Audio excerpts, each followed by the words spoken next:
You've been thinking about, planning it out, talking about your goals, a new job with better money, a relationship with a loving partner, losing those last 10 pounds and eating healthy.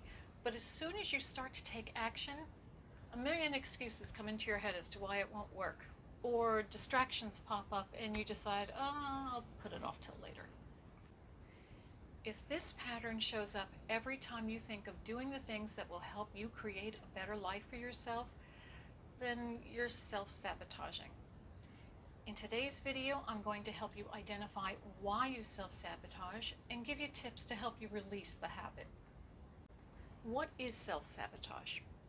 Self-sabotage is when we create obstacles or blocks, real or imagined, on our own path.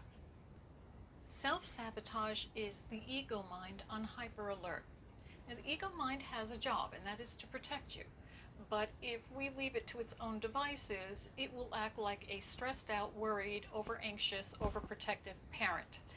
Anytime we try to do something outside of our comfort zone, we will hear that inner negative voice saying, no, no, no, you can't do that. Another trick the ego mind likes to play on us is distractions.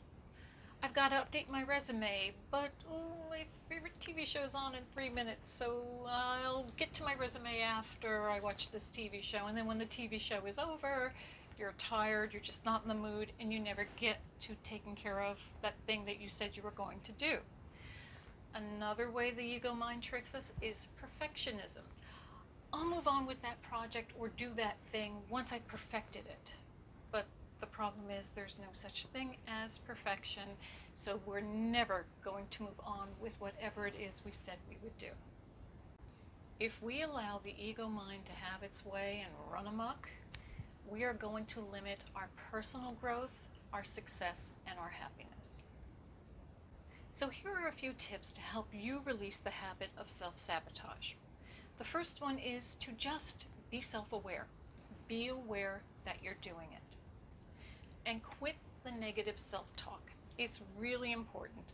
Now, I understand most of us have programs running in our head and we don't even realize it, which is why it's really important to bring your awareness to your thoughts.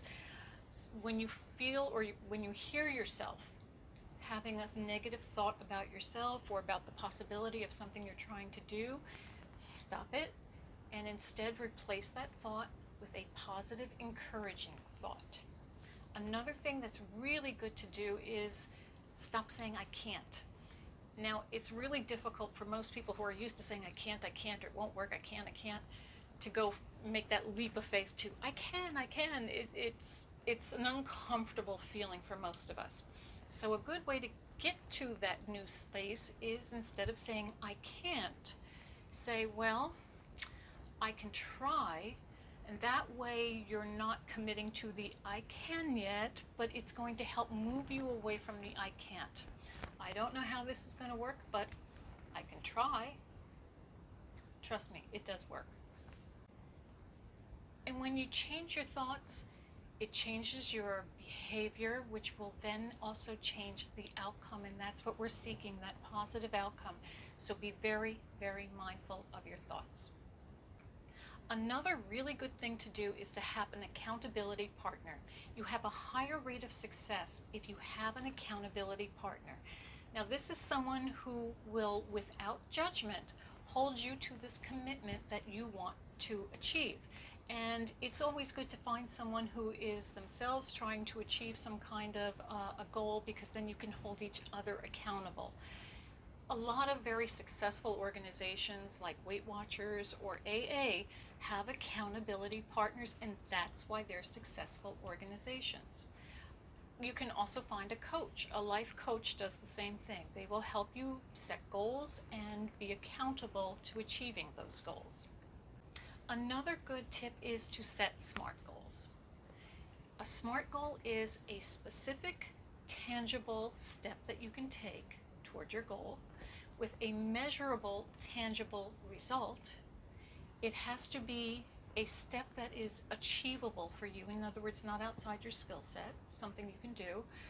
It has to be something that is realistic for you. So considering everything that you have to do in your life and take care of in your day, you want to have the time to be able to take care of it. And it has to be time measured. In other words, you give yourself a week to achieve this step, or a month to achieve whatever this step is.